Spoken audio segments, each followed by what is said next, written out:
એક ધણી ધારી લીધો પછી વાત પૂરી થઈ ગઈ સાહેબ. ઈ મજા છે. એટલે મને કે રસિકભાઈ તમે આ હાસ્ય કલાકાર બન્યા કેવી રીતે? મેં કીધું મારા ઘરવાળાથી કંટાળી જાય, ઓફિસના સાહેબથી કંટાળી જાય, પાડોશીથી કંટાળી જાય, ક્યારેક ક્યારેક છોકરાથી કંટાળી જાય, ક્યારેક ક્યારેક પોતાનાથી કંટાળી જાય, તો ટેન્શન દૂર કરવા શું કરવું? મેં કીધું બનાય હાસ્ય કલાકાર. બની ગયો. પછી તો જેવી જેની કેપેસિટી, બોલાવો સાંઈરામ દવેને, બોલાવો રસિકભાઈ બગથરિયાને, આપણું માંડ્યું હાલવા. એટલો બધો હસાવા માંડ્યો લોકોને, એટલો બધો હસાવા માંડ્યો, બધાને મજા આવવા માંડી. એમાં પાછો એક દી વિચાર આવ્યો કે હજી અત્યારે આટલા ટેન્શનમાં જીવે છે તો 25 વર્ષ પછી ભયંકર ટેન્શન આવશે કદાચ, જેની પર શ્રીજી બાપાની કૃપા છે એને તો કોઈ દી આવવાનું જ નથી. એ આપણી ગેરંટી છે. આ ભરોહાનો દેશ છે સાહેબ, એની ઉપર કોઈ દી ટેન્શન આવવાનું. પણ આથી વધુ ટેન્શન આવશે તો માણસ હસી નહીં શકે. તો શું થશે? આ મારું સંશોધન.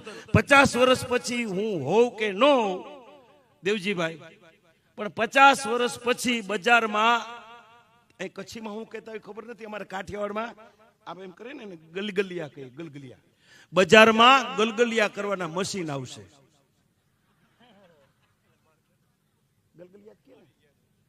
એક બાજુ મોબાઈલ ટીંગાતો હોય છે, એક બાજુ ગલગલિયા કરવાનું મશીન ટીંગાતું હોય છે. દાંત કાઢવાની ઈચ્છા થાય, ચાપ દબાવો, પ્લાસ્ટિકની આંગળી નીકળશે.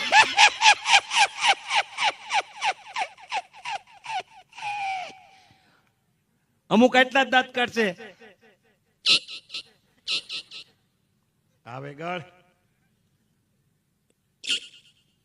આપણે કે શું થયું કે બેટરી લો, તો કીધું તારા બાપાની નાખી કે ઈ તો પહેલેથી જ લો.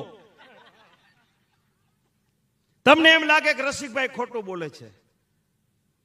બધા મંદિરોની વાત નથી કરતો, પણ વિચાર કરો, આપણે તો હજી બધી ભગવાનની કૃપા છે ને વ્યવસ્થા છે. આજથી 25 વર્ષ પહેલા સ્વામી, કોઈ મંદિરમાં 25-30 વર્ષ પહેલા કોઈ મંદિરમાં ઇલેક્ટ્રિક આરતી નહોતી ને. ઝાલર નગાડું વગાડતા, આમ ધબાધબી. અમે તો ઝીણકાતા હતી, નગારું વગાડવા હાટું થઈને બાજતા. એ પરિસ્થિતિ હતી. ઝાલર વગાડવા હાટું થઈને બાજતા. પછી ગમે એ મંદિર હોય. પરિસ્થિતિ કેવી થઈ? માણસ મંદિરે જાતો બંધ થયો. આપણા સ્વામીઓની તો કૃપા છે સાહેબ, કે બધાય જે કાંઈ નિયમ પ્રમાણે હાલે છે, શિક્ષા પ્રતિ પ્રમાણે હાલે છે, એટલે આપણે તો બધા જાય જ છીએ, પણ નથી જતા. એના માટેની વાત કરું તો પછી હવે શું થશે? તો કે ઇલેક્ટ્રિક આરતી આવી ને. હજી 50 વર્ષ પછી ઇલેક્ટ્રિક પૂજારી આવશે. ચાપ દબાવો, પ્લાસ્ટિક નું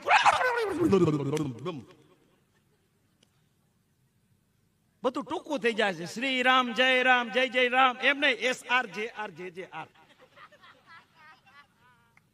JSM, જય સ્વામિનારાયણ, JK, જય શ્રી કૃષ્ણ. આવું થઈ જવાનું છે સ્વામી.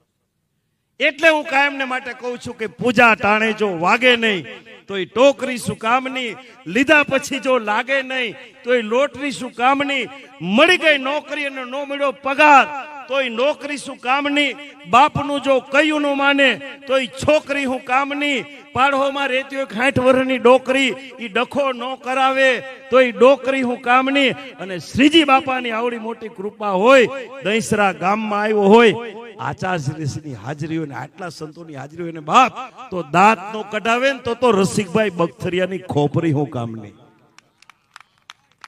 હરામ પેલી લાઈન વાળા 5 જ જણાએ તાળીઓ પાડી. આટલી તાળીઓ તો મારી શેરીમાં નીકળું તો છોકરા પાડે. મને શરમ થાય છે, મને શરમ થાય છે. ઠેઠ ઓલા ખૂણા સુધી તાળી પાડો. આ રીતે આ એક્યુ પંચર થઈ જાય. આપણું વિજ્ઞાનનું સાયન્સ છે, આ ભગવાનની કરતાલ છે. ભલામણ આ ભેગા બેન તાળીઓ પાડી લેવો ને, મારા બાપ બધાય દુઃખ અને દર્દ વયા જાહે. મજા આવતા હે. જીવવા જેવો યુગ બહેનો માટે છે. આ હકીકત છે સ્વામી, આની અમને ખબર હોય. ટીવી આવ્યા, ફ્રીજ આવ્યા, વોશિંગ મશીન આવ્યા, ઘરઘંટી આવ્યા, બધાય ફાયદો કોને? બહેનોને. ભાઈઓ તો હપ્તા ભરે મજા કરે. આપણે તો શ્રીજી બાપાની કૃપા છે. મને ખબર છે સ્વામિનારાયણ સંપ્રદાયમાં એ કોઈ દી લગભગ તો હપ્તા નથી ભરવા પડતા.